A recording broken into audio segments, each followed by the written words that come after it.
The Friendship Cup is a soccer tournament they do here at Lindenwood University, and Lindenwood has so many international students, and soccer is such an international sport that most of the teams are formed by international players, and they end up being like teams like Serbia, Spain, Honduras. I mean, everybody from the same nationality creates their own team.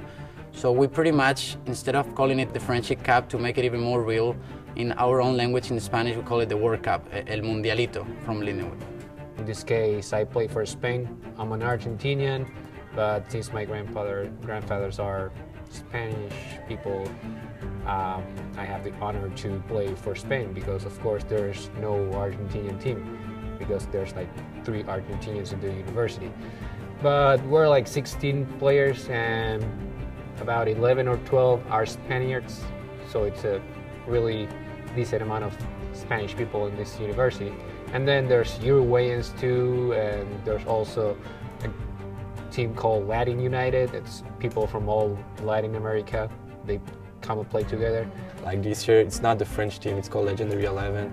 And we have guys from France, South Africa, some American, some where else? I mean, from around the whole world, and we have a pretty good team.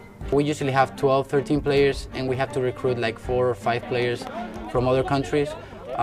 It's easy when we get players from South America because they speak the same language and the culture is similar.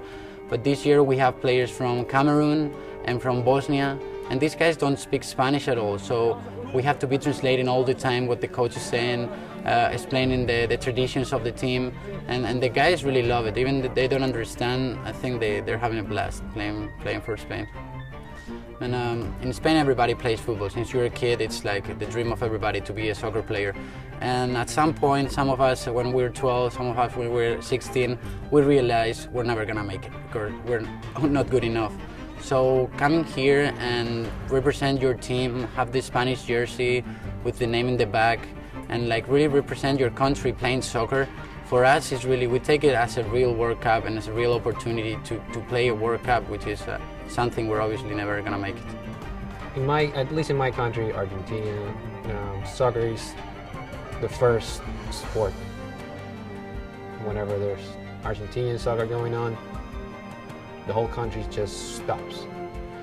So you grow with it, and you always are going to dream of playing with that shirt and playing for your team, defending your colors, your flag, your nation.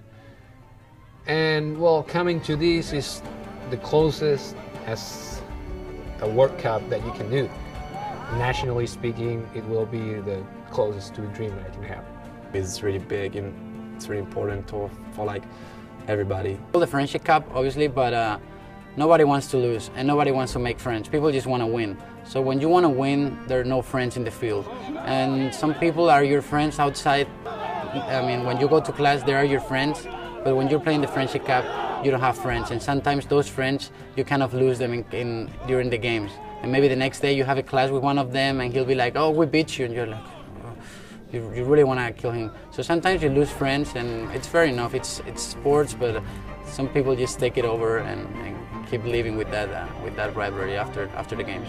It's something really that you can't explain because soccer, for some reason, that little ball jumping up and down make us go crazy. There's friends before the game, there's friends after the game, but during the game, everybody want to win. So yeah, sometimes the friend I will have off field are not. I mean, they're still my friends on field, but we don't behave the same way.